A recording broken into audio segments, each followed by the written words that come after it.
Travailler sur les principaux besoins et attentes des patients et de leurs proches constituait l'objectif des Assises du cancer de la prostate qui s'est tenu fin mars au Palais des Congrès de Toulon en présence d'une vingtaine des principaux acteurs varois de la prise en charge de ce cancer.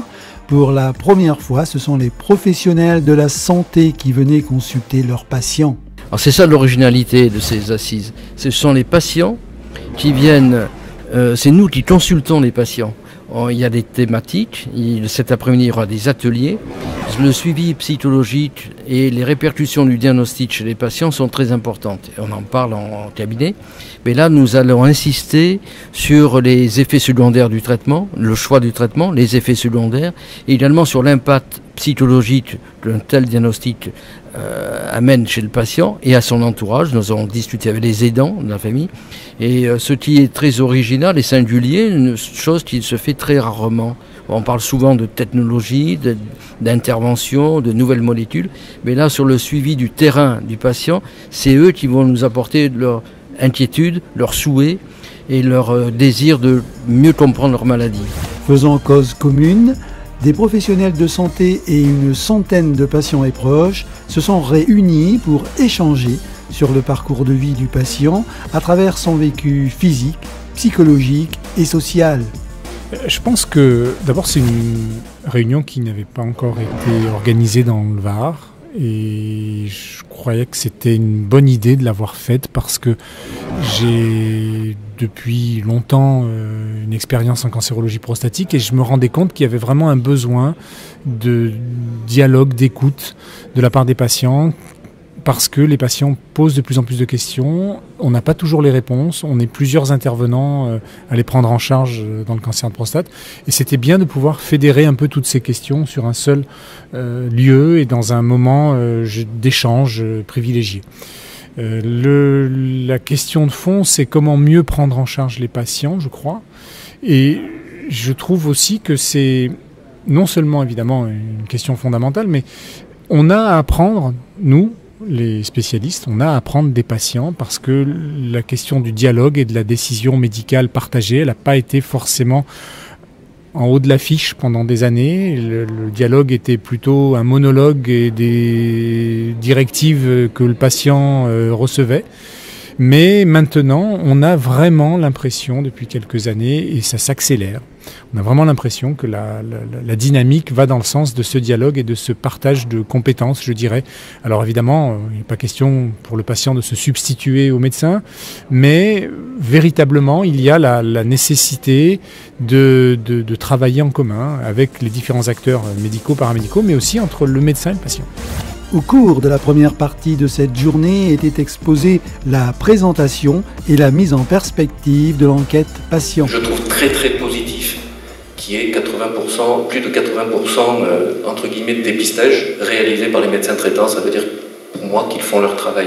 Dépistage, diagnostic, prise en charge et suivi de la maladie constituaient les principaux axes de ces assises, comme nous le confirme Pierre Guillet, l'un des initiateurs de cet événement.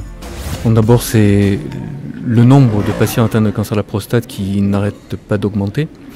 Les progrès thérapeutiques qui ont été réalisés, les progrès diagnostiques, la question du dépistage individuel ou général du cancer de la prostate, et puis surtout l'organisation de ce séminaire, de ces assises qui font parler le patient et pas les médecins.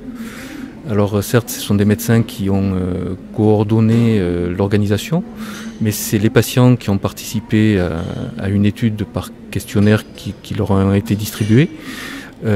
C'est leurs réponses qui viennent d'être analysées et c'est les médecins qui vont être mis sur la sellette en table ronde cet après-midi. Donc on donne la parole aux patients, on va dire peut-être pour moi pour la première fois. Avec plein d'outils de traitement qu'il va falloir utiliser au bon moment et dans le bon ordre. Mais oui, il y a beaucoup de patients qui s'en sortent et il y a un stade localisé et il y a beaucoup de guérison du cancer de la prostate. Qu'est-ce qu'on appelle ? De proposer un traitement L'après-midi était consacré à l'écoute des patients et de leurs proches avec de multiples speed ateliers, véritables tours de table interactifs mettant en scène patients et professionnels de santé abordant de multiples thèmes comme les effets secondaires des traitements, la sexualité, les troubles de l'érection ou l'incontinence. Si on savait qu'elle était diminuer le presque systématiquement, ce qui n'est pas le cas, donc je pense que c'est la prouesse scientifique. Ouais, mais enfin, si c'est pour se faire opérer des années après, il vaut mieux se faire opérer de suite. Il y a un dialogue qui s'instaure donc entre vous et les patients, mais qui s'instaure aussi entre les patients eux-mêmes.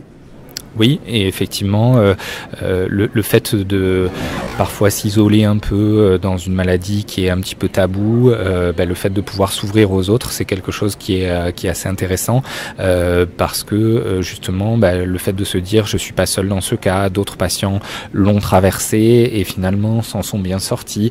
Quand on arrive dans cette maladie, qu'on ne sait pas trop ce qui va se passer, le fait de pouvoir voir l'expérience des autres, ça peut être rassurant et enrichissant pour les patients.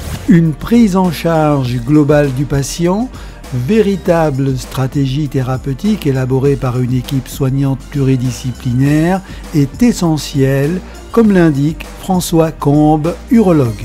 Oui, voilà, cette prise en charge globale, c'est bien sûr le lien qu'on peut avoir avec les différents spécialistes, mais c'est surtout l'environnement paramédical autour du cancer de prostate. Donc on va beaucoup parler aujourd'hui bien sûr de dépistage, de traitement, mais aussi de tous les accompagnants, les infirmières d'annonce, la nutrition, le sport, qui permettent d'inscrire les patients dans une démarche globale pour améliorer la prise en charge.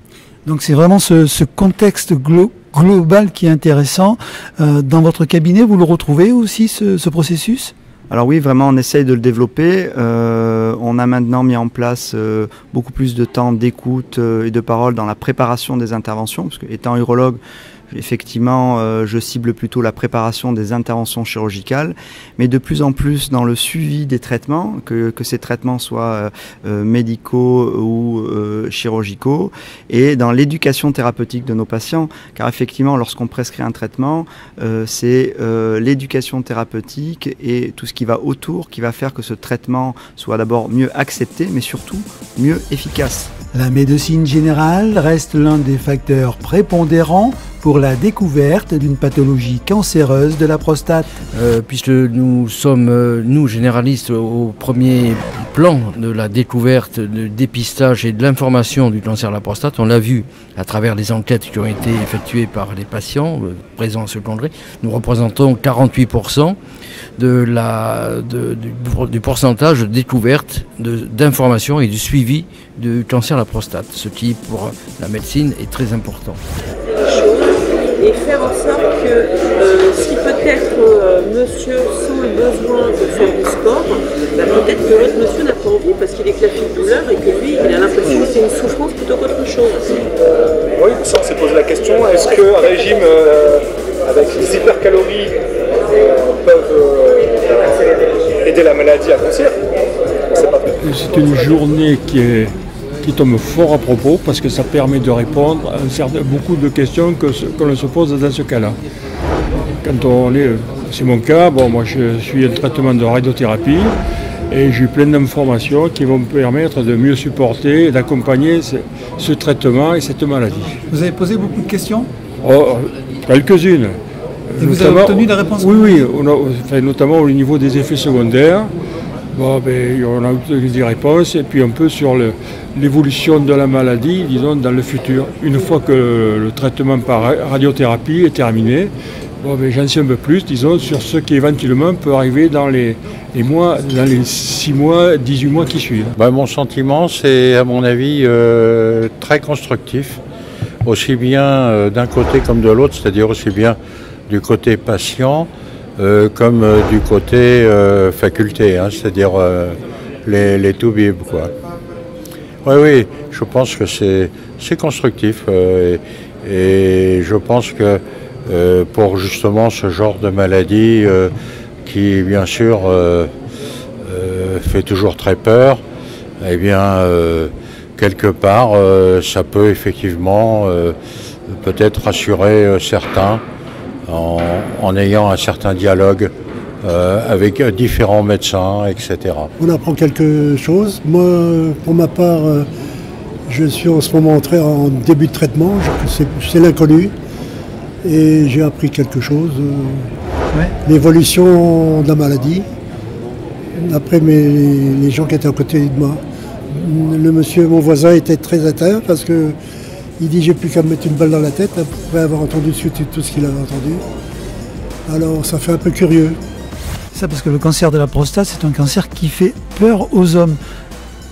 Alors effectivement, il y a toujours les effets secondaires classiques dont on entend parler, que sont effectivement l'incontinence ou la dysfonction érectile induite notamment par les traitements chirurgicaux. Mais il y a aussi, et on en a parlé, la fatigue, les répercussions psychologiques au sein de la famille, du travail, et aussi les effets secondaires des autres traitements qui viennent parfois s'additionner à une prise en charge chirurgicale. Et c'est justement sur ce point qu'on essaye de s'améliorer pour un meilleur accompagnement et surtout une diminution de ces effets secondaires. Consacré exclusivement à une problématique de santé masculine, peu médiatisée par rapport à d'autres cancers, cet événement reflétait la volonté des partenaires des assises. Comment vous avez trouvé cet échange avec les docteurs ?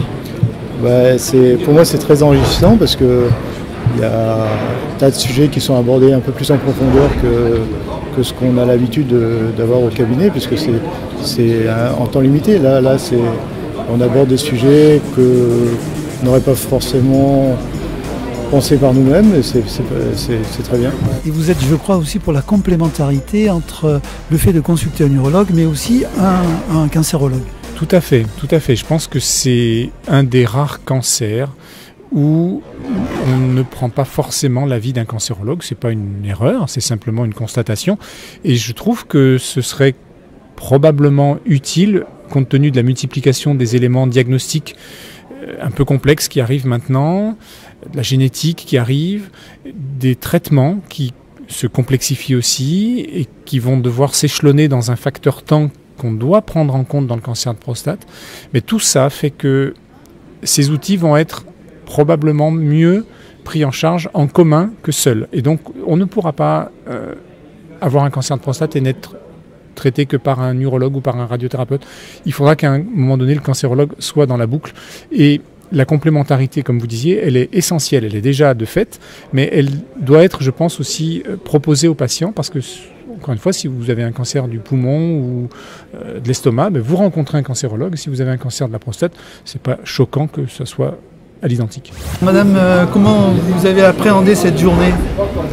C'est-à-dire au niveau de l'ambiance, au niveau des réponses que... Alors c'est bien, ça permet de poser des questions et d'avoir des réponses. Alors elles ne sont pas toujours tout à fait ciblées parce qu'on est nombreux autour de la table, mais ça permet quand même d'avoir des réponses aux questions qu'on se pose et qu'on ne peut peut-être pas toujours poser aux médecins. Donc une journée comme ça, c'est très positif puisque c'est vous qui êtes en vedette par rapport aux médecins en fait. Alors c'est positif parce que ça permet aussi à tous les patients de se confronter, leurs expériences qui ne sont pas toutes les mêmes puisque ce n'est pas tous les mêmes cancers, pas tous les mêmes traitements et pas toutes les mêmes questions. Le dépistage par la recherche de familles à risque avec l'oncogénétique était aussi au rendez-vous.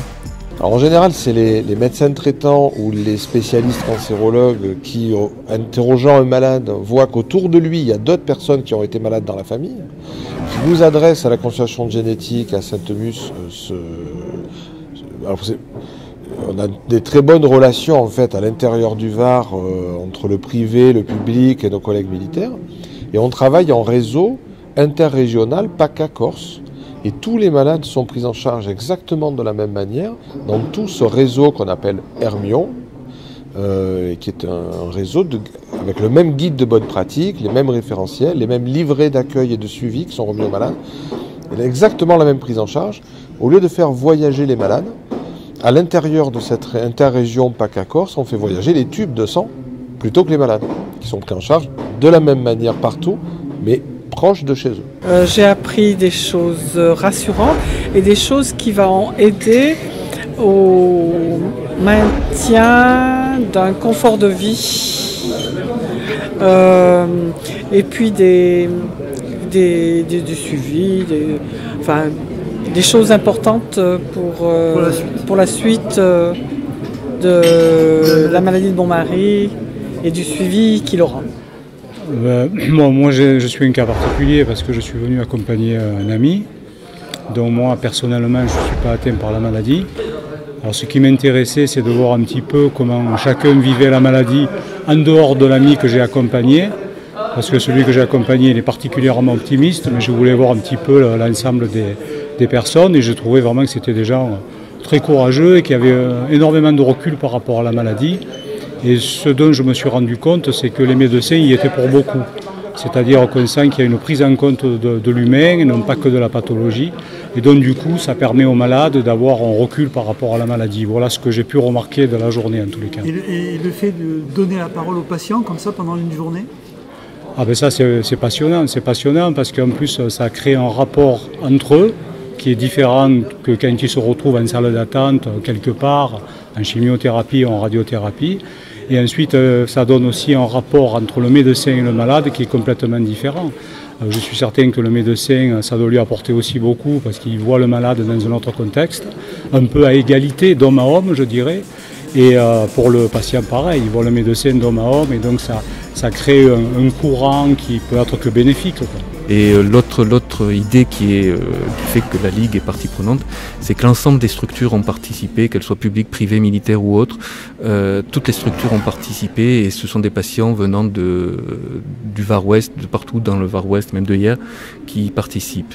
L'autre élément très très important, c'est qu'il y a des accompagnants qui ont accompagné leur époux à ces assises et qui sont également partie prenante. Et ça, c'est très très important, entre autres pour la Ligue.